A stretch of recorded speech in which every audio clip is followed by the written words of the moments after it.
അവൻ്റെ കൂടെ കൂടിയവരെല്ലാം ചേർന്ന് അവനെ പറ്റിക്കുന്നുണ്ട്, അവനെ ചതിച്ചിട്ടുണ്ട്. അവസാനം അവൻ ഏകനായിട്ട് ഒറ്റപ്പെട്ടു പോയി നിൽക്കുമ്പോൾ അവസാനം പോയി നിൽക്കുന്ന ഒരിടം പന്നിക്കൂടം. അവിടെ വെച്ചാണ് സുബോധമുണ്ടാകുന്നത്. എൻ്റെ അപ്പൻ്റെ ഭവനത്തിൽ ഒരുപാട് പേര് സന്തോഷത്തോടെ ജീവിക്കുന്നുണ്ടല്ലോ എന്നുള്ള തിരിച്ചറിവ്. അവൻ നഷ്ടപ്പെടുത്തിയ കൃപകൾ, അവൻ നഷ്ടപ്പെടുത്തിയ സമയങ്ങൾ, അവൻ നഷ്ടപ്പെടുത്തിയ അനുഗ്രഹങ്ങളെ ഒക്കെ തിരിച്ചറിഞ്ഞുകൊണ്ട് അനുതാപത്തോടെ മാനസാന്തരപ്പെട്ട് അവന്റെ ജീവിതത്തിൽ അവൻ തിരഞ്ഞെടുത്ത യാത്ര തെറ്റാണെന്ന് തിരിച്ചറിഞ്ഞുകൊണ്ട് അവന്റെ അപ്പനിലേക്കുള്ള ഒരു തിരിച്ചു യാത്ര, ഒരു മടക്കയാത്ര അവൻ നടത്തുന്നുണ്ട്. ദൂരെ നിന്ന് അപ്പൻ ഈ മകൻ വരുന്നത് കാണുന്നുണ്ട്. മകനെ കണ്ട ആ നിമിഷം ഈ അപ്പൻ ഓടി മകന്റെ അടുത്ത് ചെല്ലുന്നുണ്ട്.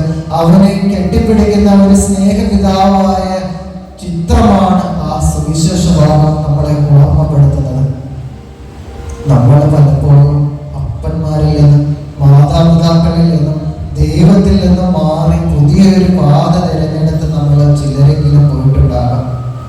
എല്ലാം കൂടെയുള്ളവര്, കൂടെ യാത്ര ചെയ്തവര്, വിശ്വസിച്ചവര്, എല്ലാം കൂടെ നിൽക്കാമെന്ന് പറഞ്ഞിരുന്നവരെല്ലാം ഇന്ന് മാറി നിൽക്കുമ്പോൾ, അവസാനം നമ്മൾ ഏകനായി നിൽക്കുമ്പോൾ ഭയപ്പെടേണ്ട. നിങ്ങളുടെ പ്രാർത്ഥനകൾക്ക് നിങ്ങളെ സംരക്ഷിക്കുക, നിങ്ങളെ രക്ഷിക്കുക ഒരു ദൈവമുള്ള കാര്യം നിങ്ങൾ മറക്കരുത്. ആ ദൈവത്തിലേക്കുള്ള ഒരു മടക്കയാത്ര അത്ര അനിവാര്യമാണ്. പലപ്പോഴും അവസാന നിമിഷങ്ങളിലാണല്ലോ അപ്പന്മാരെ, മാതാപിതാക്കളെ ഒക്കെ നമ്മൾ ഓർക്കുന്നത്. വിശുദ്ധ ഗ്രന്ഥത്തിലും ഇതുപോലെയാണ്. അവസാന നിമിഷത്തെ കർത്താവിൻ്റെ കരം പിടിക്കുന്ന ഒരുപാട് പേരെ നമുക്ക് കാണാൻ സാധിക്കും. നല്ല കള്ളന്റെ പ്രാർത്ഥന അതിനൊരു ഉദാഹരണമാണ്. ഈ എമ്മാവൂസിലേക്ക് പോയ ശിഷ്യന്മാരുടെ കഥകൾ നമുക്ക് അറിവുള്ളത്.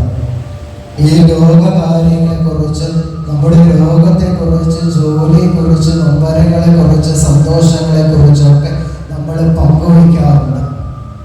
ഇതുപോലെയാണ് എമ്മാവൂസിലേക്ക് അന്ന് ക്രിസ്തു മരിച്ചു എന്ന് ഉറപ്പിച്ചുകൊണ്ട് പോകുന്ന രണ്ട് ശിഷ്യന്മാരെ. അവരുടെ കൂടെ അപരിചിതനായ ഒരു മനുഷ്യനും കയറിപ്പറ്റുന്നുണ്ട്. 3 പേരും സംസാരിച്ചുകൊണ്ട് പോകുമ്പോൾ രാത്രിയായി. ആ അപരിചിതനോട് പറയും, ഇന്ന്